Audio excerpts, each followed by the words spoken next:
Bueno, Nino murió hace 20 años y entonces un poco dónde quedó el trabajo de él, qué se hizo desde entonces o qué línea de continuidad uno puede ver hoy en el pensamiento de Nino, dónde es que uno podría ubicar a Nino hoy en las distintas áreas en las que estuvo argumentando, y además es un caso bastante paralelo por muchas razones a Dworkin, digamos, evolucionando en su posición, aun cuando, como Dworkin, digamos, siempre mantuvo una base de fundamentos comunes. Entonces, ¿qué podríamos decir hoy de la teoría de Nino en términos de teoría del castigo? ¿Qué podríamos decir sobre un debate que quedó muy en los 80 en relación con presidencialismo, parlamentarismo? ¿Qué podríamos decir en cuestiones de filosofía política y su igualitarismo? ¿Cómo sería impactado él?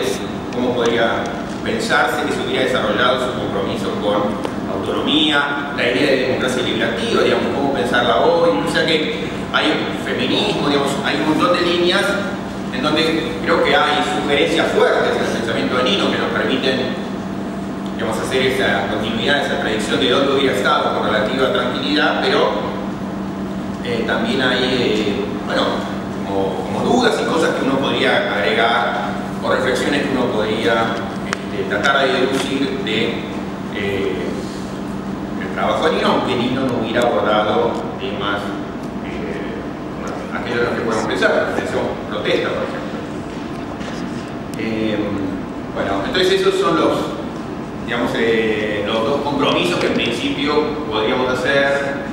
A mí me interesaría impulsar post fin de seminario. Uno está básicamente confirmado para el 12 de septiembre, el otro, estamos poniendo fecha, habíamos pensado 26 de... ¿qué tal? Habíamos pensado 26 de septiembre, pero todavía eso está por confirmarse. Así que, bueno, eso para el futuro. Sobre esta reunión, bueno, algunas cosas introductorias.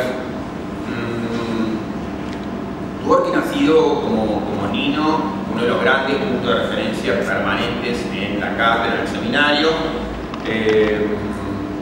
Ha sido una figura increíble en términos de la influencia que ha tenido en la teoría contemporánea. Digamos, yo ahí la vi.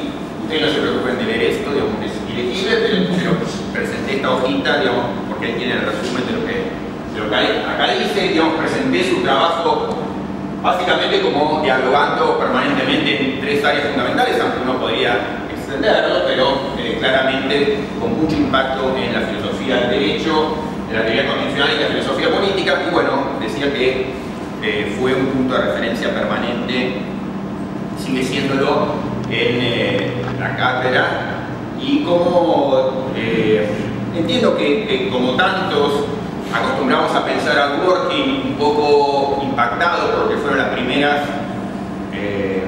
escritos muy influyentes de Dworkin, sobre todo relacionados con los derechos en serio, digamos, que fue traducido muy tempranamente y tuvo también en Argentina por varias razones mucho impacto.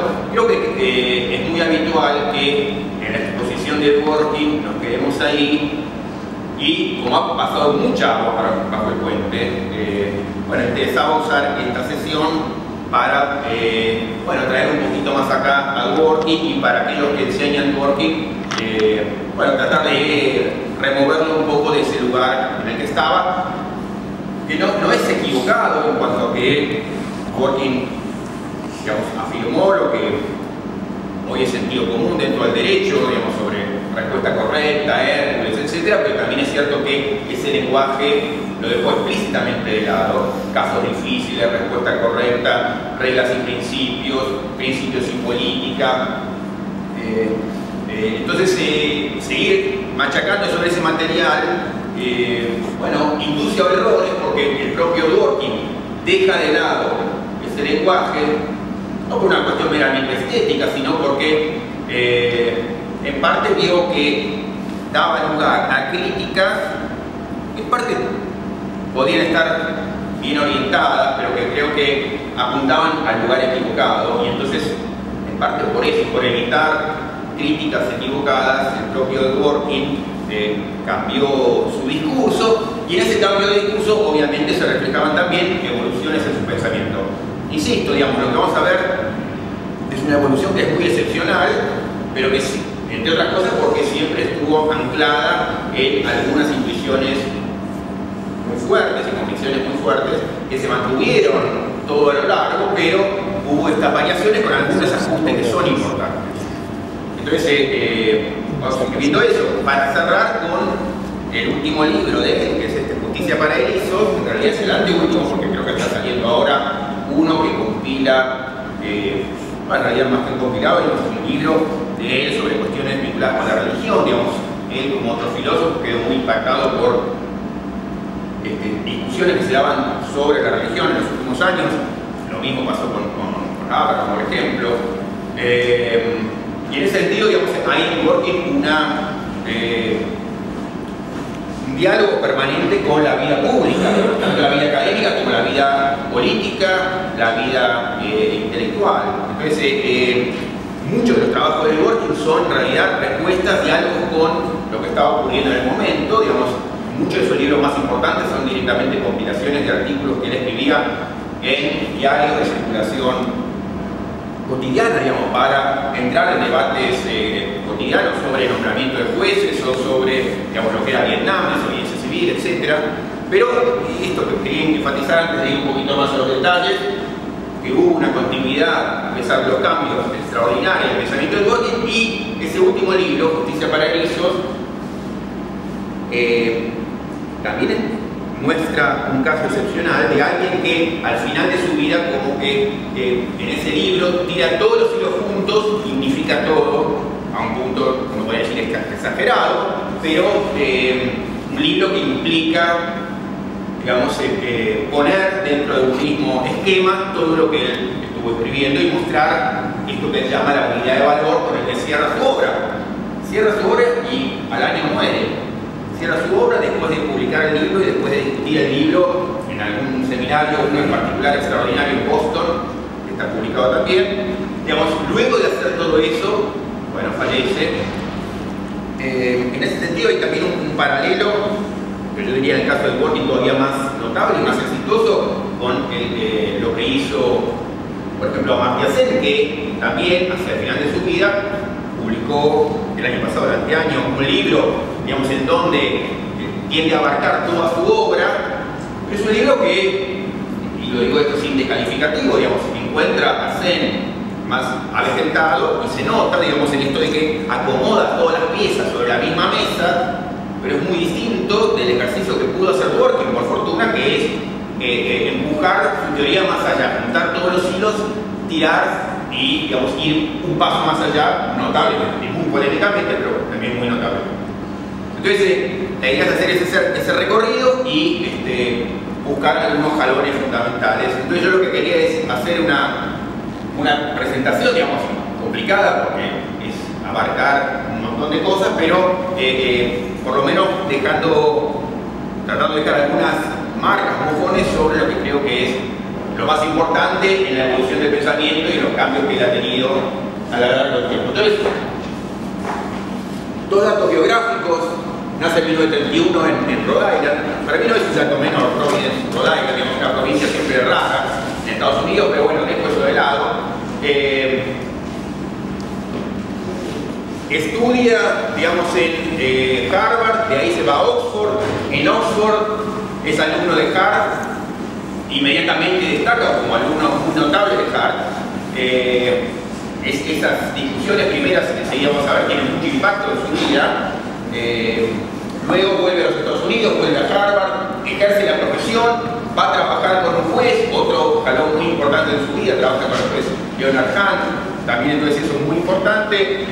Deja la profesión, deja el clerkship, vuelve a la academia, va a Yale, en donde por ejemplo enseña un curso con Robert Bork, juez al cual él luego discutiría de modo radical, estrepitoso, digamos, siendo tal vez el principal responsable de el no nombramiento de Bork en la Corte Suprema, y luego vuelve a Hollywood, donde queda, digamos, como profesor fijo hasta su muerte, donde va a tener este doble nombramiento, doble appointment en Estados Unidos y en Inglaterra. Y eso simplemente para marcar un poco la trayectoria, pero la trayectoria es muy importante porque ya nos abre a las tres áreas que me interesaba marcar.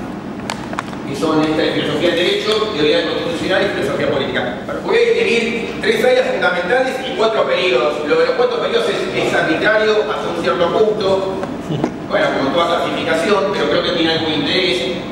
En este primer periodo, yo pongo ahí que, digamos, lo podemos ordenar, lo que él hace, lo que él escribe, a la luz de 3 grandes discusiones y 3 grandes diálogos, en realidad, con lo que son de algún modo sus maestros y colegas.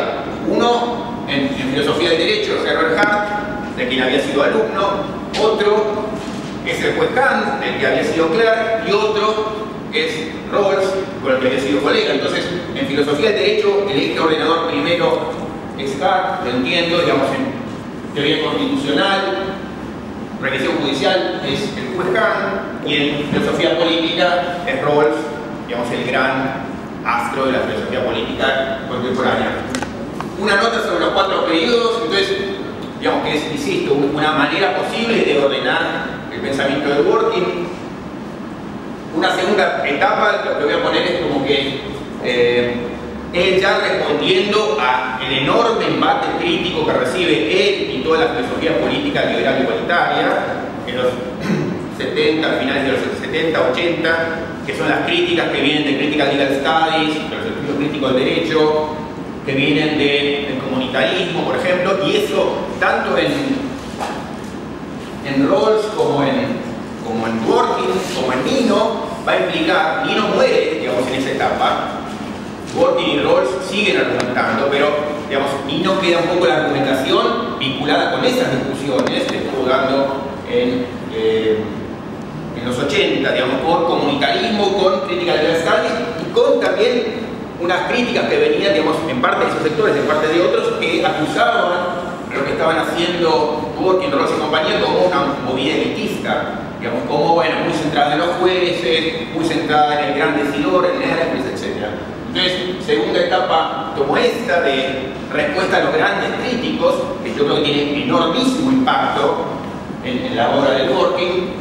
Una tercera etapa la pongo como de sofisticación de la teoría, que son las discusiones mucho más finas, no mucho más finas, sino, digamos, mucho más específicas, con Posner, análisis económico del derecho, Sunstein, entre otros, Rorty, Hart, que aparece en postscript de Hart, y Hart quiere argumentar también, digamos, a partir de ahí. Dworkin vuelve a responder, o sea, hay esto que yo llamo el periodo de sofisticación de la teoría, y el último periodo, que es este de cierre, que gira en torno de el libro de Erizo, digamos, Justicia para Erizo.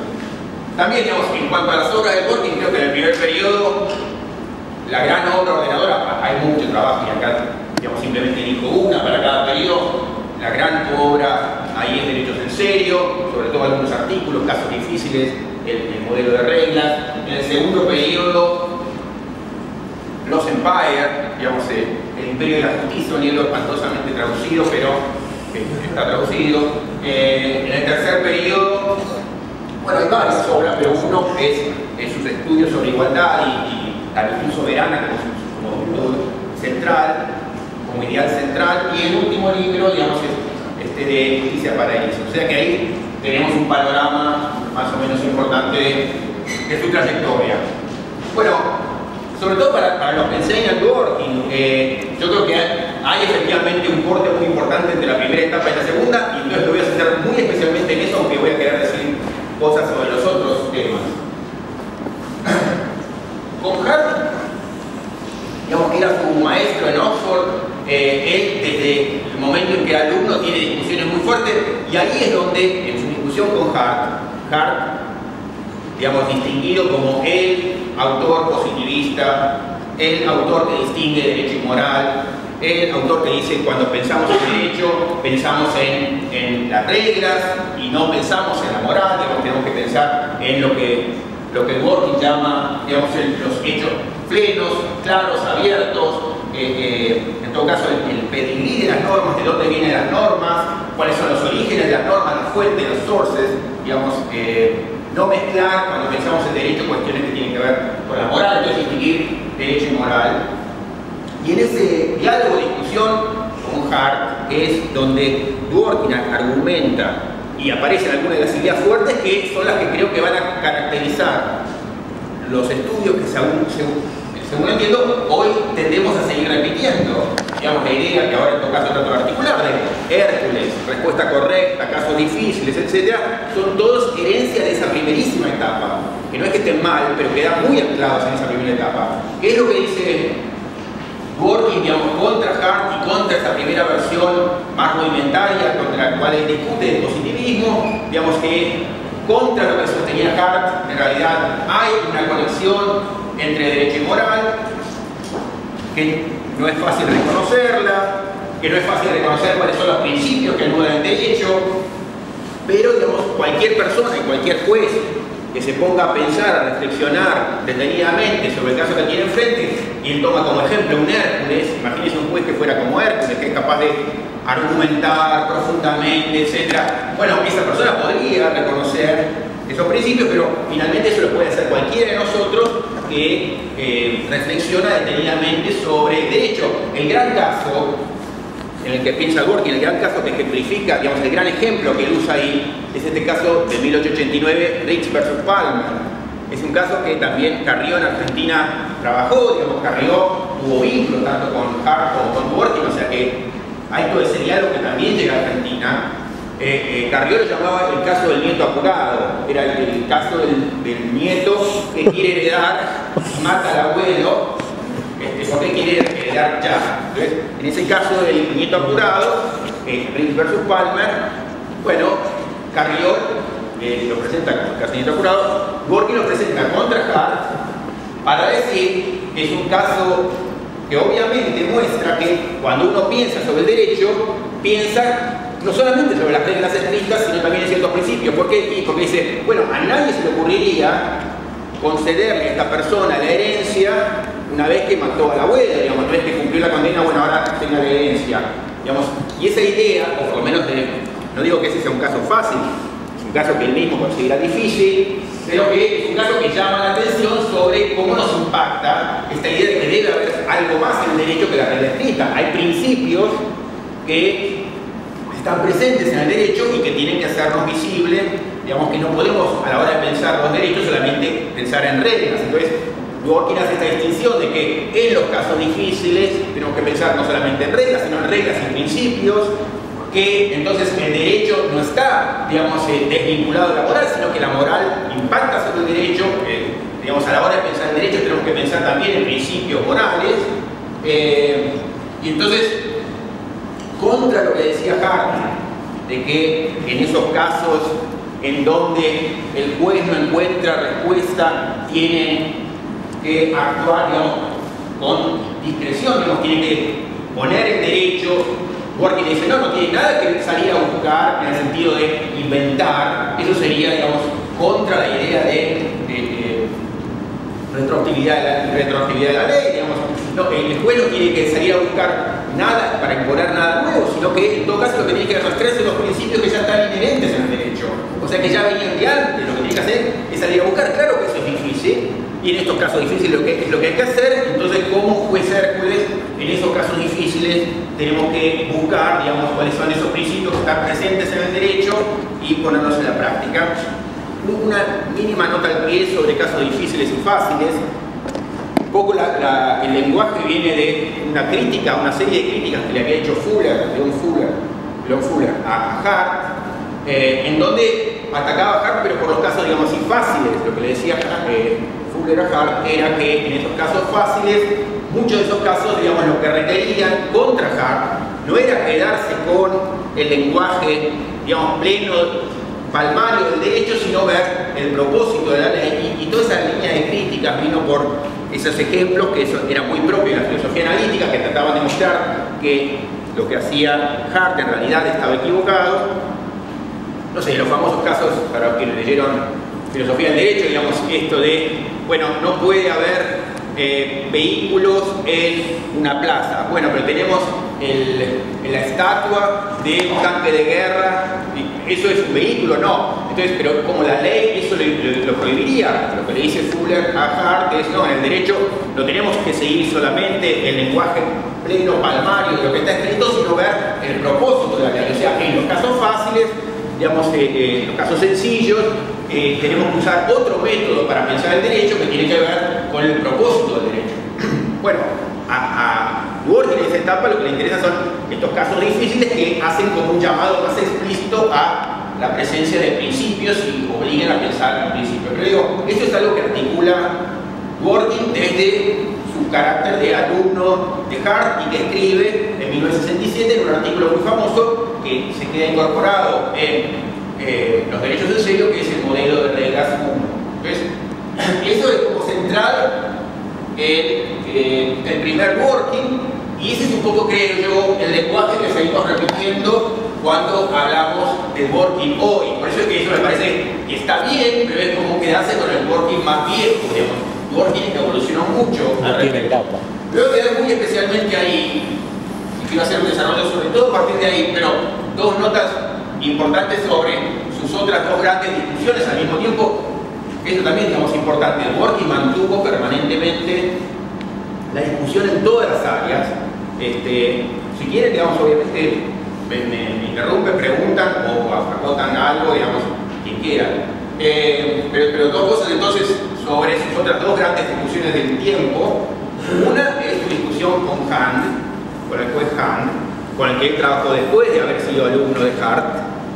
Y con el juez Hand, él, digamos, tiene muchos escritos muy laudatorios de Hand como juez, pero al mismo tiempo lo criticó mucho teóricamente. Él era como el sparring de Hand, y Dworkin siempre le discutió a Hand. Hand tenía esta idea del juez como, digamos, el riesgo de actuar contra la democracia. Entonces el juez tenía que ser muy deferente hacia el legislador y el juez tenía que atarse las manos, digamos, intervenir en casos extremos, pero en principio lo que tenía que tener el juez era deferencia hacia el legislador. Esto en el contexto de Brown vs. Board of Education, que mostraba una línea muy riesgosa en Hand, además, porque, digamos, lo que muchos le criticaron a los jueces en Brown vs. Board of Education, que fue este famoso caso en donde los jueces empujan a la integración racial, es, bueno, no, los jueces hicieron algo muy bueno, muy justo parece, pero que no tiene nada que ver con derecho, que no tiene nada que ver con derecho escrito, entonces es una barbaridad. Y desde la academia y desde el bench, desde, digamos, su sitial en la justicia, el propio Hand decía, sí, hay que ser deferente con el legislador, lo que hubiera implicado mantener la desigualdad racial en materia escolar, digamos. Bueno, entonces, parte de la argumentación de Dworkin es contra Hand, aunque creo que la parte central era contra Hart, el filósofo, y luego están los diálogos, digamos, con Rawls. Él con Rawls tuvo una relación muy diferente, digamos, ya una relación de paridad y de aprendizaje. Tal vez es la gran persona de la cual aprende, se nutre y cita, digamos, permanentemente. Es punto de referencia absoluto Rawls, y con Rawls, digamos, comparten varios supuestos centrales, digamos, que tienen que ver con una preocupación muy especial por elaborar una teoría de la justicia. Dos, la idea de que la teoría de la justicia tiene que estar anclada muy centralmente en el valor de la igualdad. Tres, el tema del individualismo metodológico, pero también individualismo en un sentido que tiene que ver con otras de las críticas que eran centrales en Dworkin y en Rawls, que eran las críticas al utilitarismo y al welfarismo, en la idea de que no podía tomarse a las personas como medio, que una cosa era hacer algo por el bienestar agregado, pero nunca podía dejar de pensarse en la situación de cada uno. Por eso los dos impugnan muy fuertemente el utilitarismo, que, digamos, en tren de maximizar el bienestar general, bueno, teóricamente al menos abre la puerta para el sacrificio de algunas personas en nombre de un todo, y eso es algo con lo cual Dworkin y Rawls permanentemente debaten y critican. En ese sentido también una nota para mí interesante, digamos, aunque por ahora no voy a profundizar mucho en eso, pero muy importante en Dworkin, digamos, que tiene que ver con algo que les he señalado antes, que es el compromiso permanente de Dworkin con cuestiones de interés público, y este individualismo, esta idea de justicia, este ideal igualitario, se ve en los debates radicales que él da dentro del derecho, que los mantuvo hasta el final de su vida, porque fue Dworkin, digamos, el primero y tal vez de los únicos en su momento que argumentaron contra Guantánamo y contra las leyes de limitación de las libertades civiles después del 11 de septiembre. Entonces, Dworkin lo mantuvo eso desde el comienzo, cuando sus discusiones eran contra las políticas militaristas de este estilo particular de intervención en Vietnam. Y entonces tanto Rawls como Dworkin, pero Rawls mucho menos, digamos, porque sus intervenciones en las discusiones públicas fueron muchísimo más limitadas que la de Dworkin, pero los dos argumentaron a favor del desobediente civil y a favor del objetor de conciencia, digamos. En Dworkin eso fue una militancia permanente. Sus escritos incluyen, digamos, cuestionamientos al orden establecido, cuestionamientos a la autoridad, cuestionamientos a que se usen las personas, digamos, esto era una típica política global que, digamos, podía sacrificar en el medio individuos y pasarle por encima la voluntad de algunos individuos, por ejemplo, en la invasión a Vietnam. Entonces, eso, digamos, fíjense que forma parte de un todo consistente que se va a mantener hasta el último día de su vida, digamos, es el gran crítico desde el derecho a aguantar.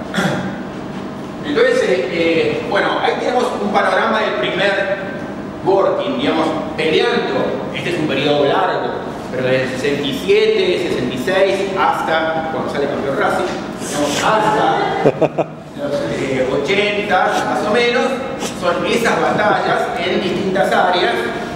Primero, digamos, una batalla central en el área de la filosofía del derecho, en teoría constitucional sobre el tema del rol de los jueces. Entonces, él ahí también, digamos, esto alimenta la primera lectura, la primera mirada de Dworkin, que es su visión más fuerte sobre defensa de los jueces y defensa del rol de los jueces. Entonces, además, imagínense, digamos, está promoviendo un tipo de juez activista en el marco de el caso Brown, en el marco de hay que salir a defender al objetor de conciencia, aunque sea uno frente a absolutamente todos. Entonces, es una visión muy fuerte de defensa del juez, aun cuando enfrente tenga la mayoría.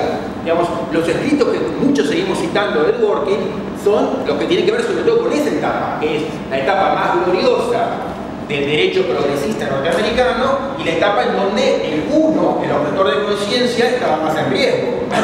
Y donde, ahí donde discute discusión judicial. Ahí donde discute, digamos, una gran polémica que se va bien. Toda la cuestión del rol del juez en el control judicial arranca ahí, tiene un papel muy central ahí, obviamente. Entonces, pero digo, creo que nos seguimos alimentando en muchas de nuestras discusiones de ese primer Dworkin, cosa que no está mal, pero, digamos, está mal en la medida en que ignore, digamos, lo importante que viene después. Entonces paso a la segunda, para mí, gran etapa. La segunda gran etapa es esta que yo les decía de ya Dworkin establecido en el medio del ring, dando todas las batallas al mismo tiempo, cosa que siguió hasta el último minuto, pero en donde ya empieza a recibir golpes porque tiene una teoría articulada y él es objeto central de muchas de las críticas que aparecen desde la teoría jurídica, filosofía del derecho, filosofía política.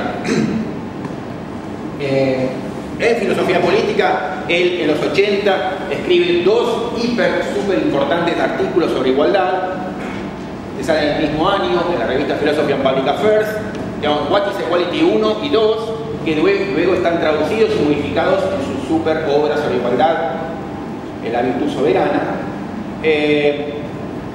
Ahí, digamos, después quisiera decir algo sobre Dworkin y la igualdad, cómo lo pensó, porque lo pensó la igualdad de un modo que también era desafiante para Rawls. No era subserviente a la teoría de Rawls, aunque estaba súper impactado por la teoría de Rawls. Era crítico también de la teoría de Rawls, aun cuando están dentro claramente del mismo paradigma. Pero de eso me gustaría hablar un poquito más adelante.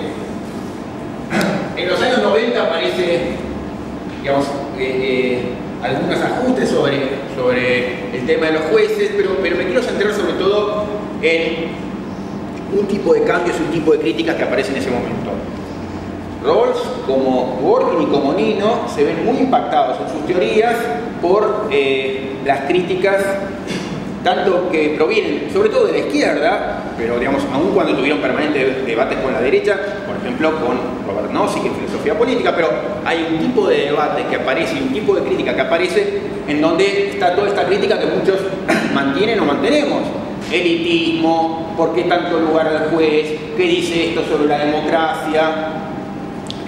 la idea de no tomar en cuenta la práctica, no tomar en cuenta la comunidad, no tomar en cuenta lo concreto, digamos, porque están pensando en principios morales abstractos. Esa es la crítica, yo diría, más sencilla, más obvia y más boba que se mantiene hasta hoy sobre Dworkin. No, Dworkin piensa en grandes principios morales abstractos y los decide un juez, y entonces Dworkin está ahí, es el Hércules, el juez Hércules, y entonces contra eso la crítica comunitarista, poniendo el acento en la comunidad, en lo concreto, en la práctica. Bueno,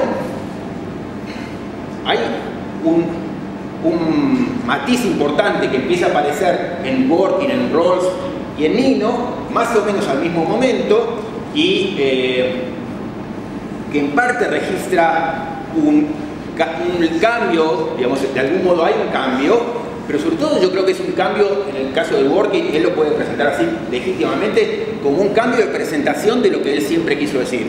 Pero digamos, no me interesa decir que cambió o no cambió, digamos, me interesa decir que ya va a presentar a su teoría de un modo que yo creo que es mucho más resistente frente al tipo de crítica boba que aún hoy sigue recibiendo.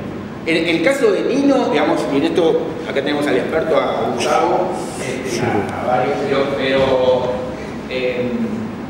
digamos, esa referencia a la práctica es muy central en todos sus últimos escritos, digamos, desde el modo en que concebía el constitucionalismo a el modo en que concebía el control judicial.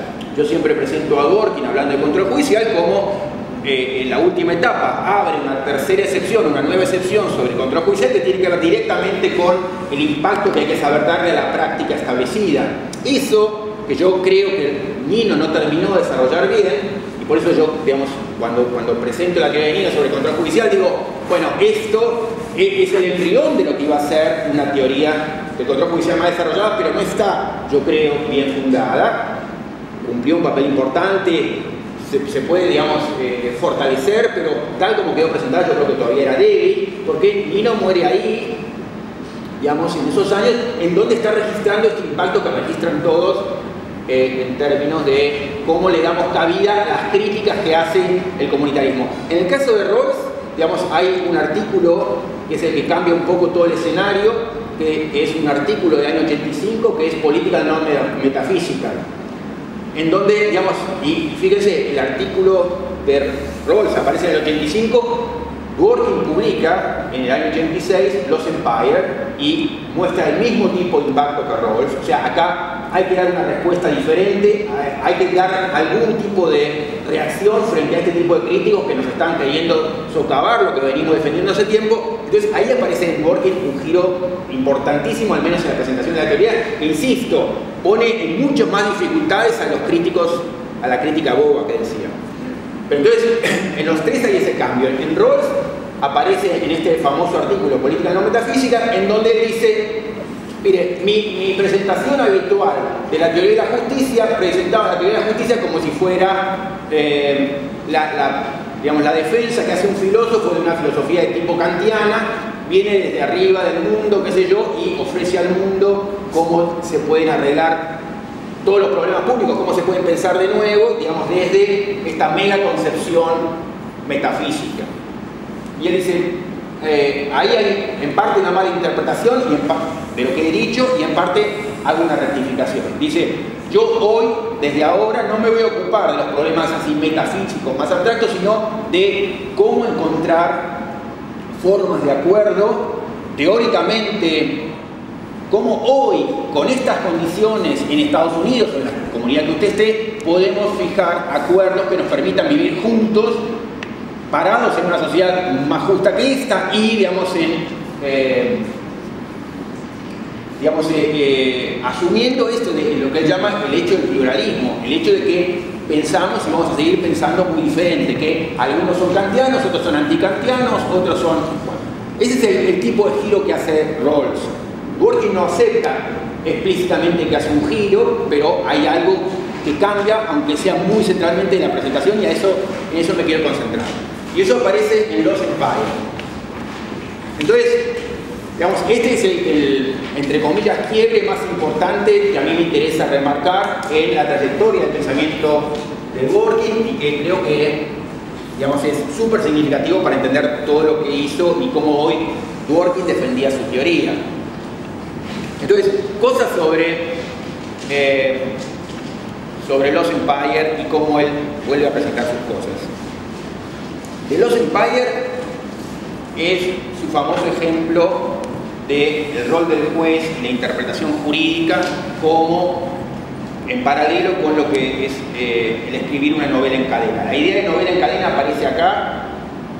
Para mí, digamos, aun cuando a veces con Marcelo, con Gustavo, con gente, digamos, hablamos del ejemplo de la catedral, que de algún modo presentaba a Nino como paralelo, de sofisticación, digamos, que Nino y otra gente, digamos, Calabresi antes, habían usado para pensar lo que decía Dworkin con la idea de la novela en cadena. La novela en cadena y la idea de integridad, que son las centrales en Lost Empire, cambian todo el panorama, digamos, todo va a ser distinto, al menos en la presentación. Entonces me voy a querer centrar 5 minutos, aunque sea en el tema de la novela en cadena, que es crucial para entender al nuevo Dworkin. Alguna cosa más, sí, que la aparición de Lost Integrity, novela en cadena, etc., implica que Dworkin abandona la idea de Hércules, la idea de reglas y principios, la idea de principios y política, la idea de casos difíciles, la idea de alguno más,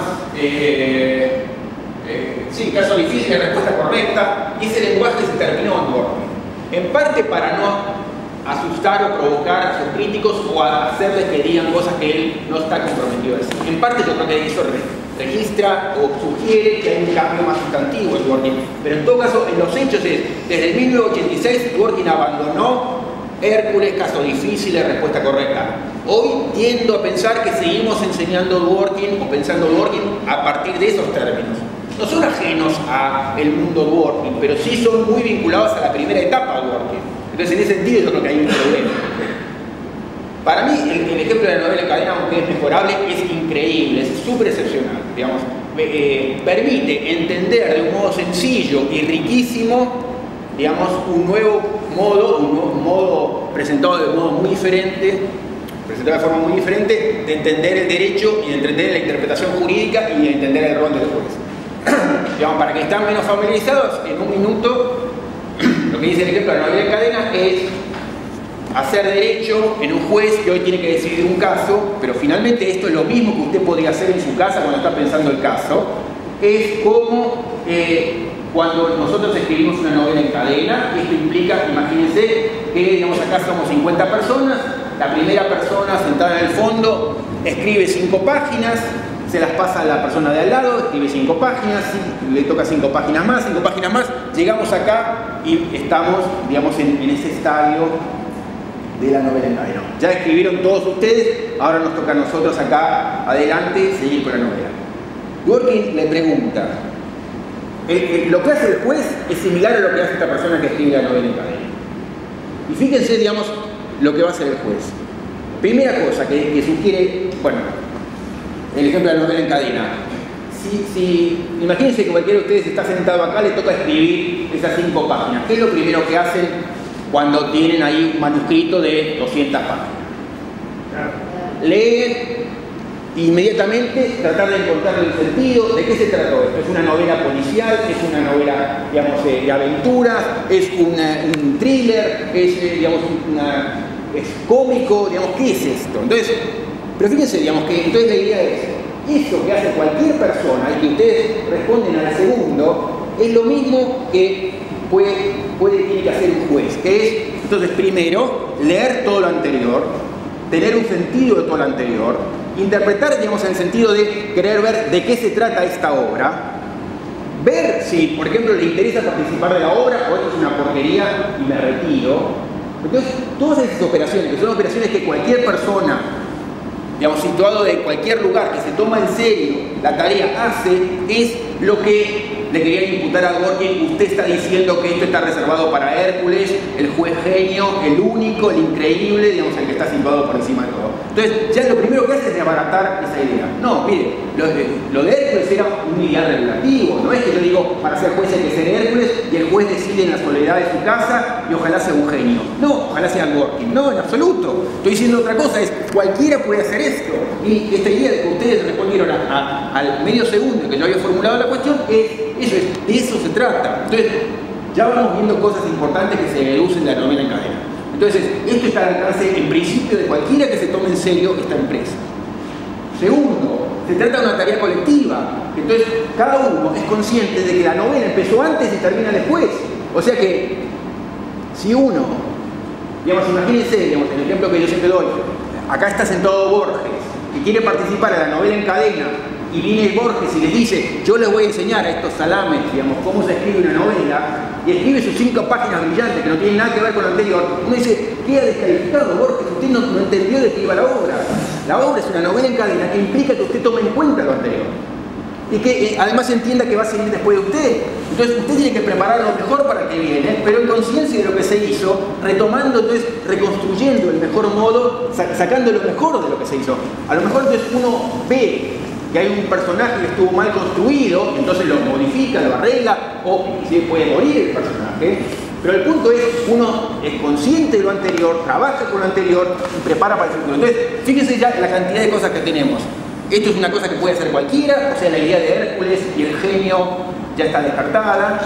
Esto es una empresa colectiva, o sea, la idea del juez individual solo meditando en su casa también es una tontería, porque dicen, no me entendieron para nada. Y tercero, la idea de que yo tengo que estar pensando permanentemente en la práctica anterior. O sea que para que pensaba, no, acá viene el juez desde arriba, Hércules situado en su nube, solo, todo mal. O sea, no es Hércules, no está solo, es una empresa colectiva, tiene que tomar en cuenta la práctica anterior y tiene que ver cuál es el hilo conductor, cuáles son los principios que subyacen a toda la historia. O sea que, contra la idea de, no, el juez tenía que pensar moralidad, que estaba allá fuera del alcance de nadie, qué sé yo, es no, son los principios que subyacen a su propia práctica y que cualquiera puede ver. A veces en clase a mí me resulta mejor, simplemente, digamos, es el mismo ejemplo, pero en algunas cosas lo sofistica, el ejemplo de la catedral. La catedral, digamos, yo creo que hace más visible algunas cosas que están en la novela en cadena, pero insisto, digamos, ese ejemplo ya muestra todo lo importante. Nosotros estamos frente a la Catedral de Barcelona. Cualquier persona que entiende mínimamente arquitectura dice es una catedral gótica. Y uno puede decir, bueno, contratamos a un nuevo estudio de arquitectos. Entonces imagínense que vienen los arquitectos por modernos y dice, no, tengo una idea increíble. Bueno, digamos, esa gente quiere aplicar eso en la Catedral de Barcelona y todo el mundo, un turista japonés, un catalán, cualquiera, dice, esto es ridículo, no tiene nada que ver.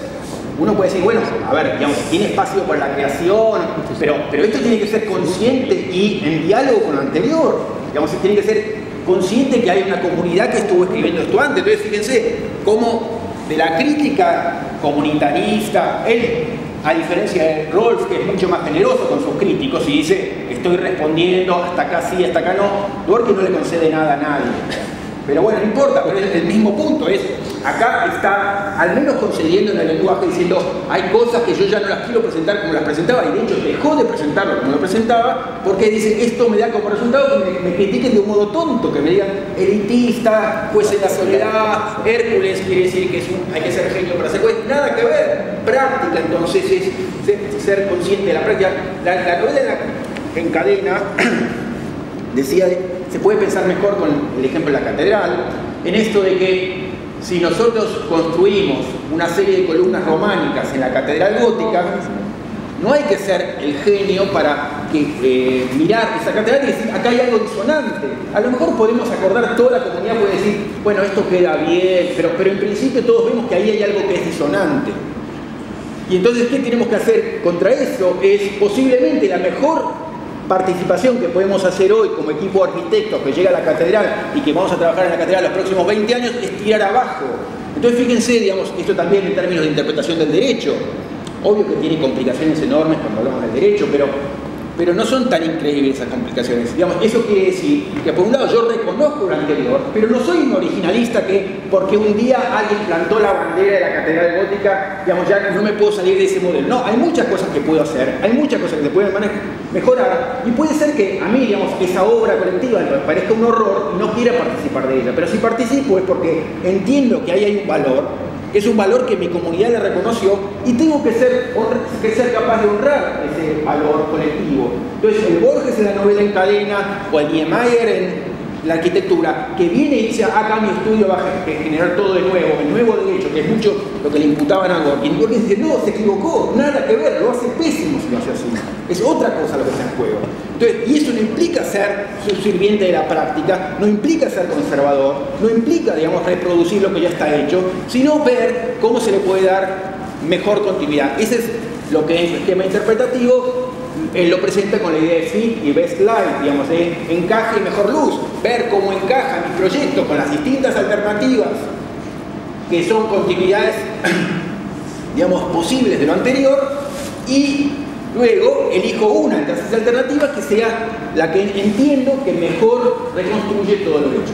Bueno, eso en el caso de la interpretación jurídica, a Dworkin lo lleva a pensar que, otra vez, en la práctica, no en la filosofía del loco, digamos, aristotélico, en la platónico, digamos, en la práctica, y él, a la hora de pensar el derecho de Estados Unidos, pero obviamente que él diría lo mismo si estuviera acá,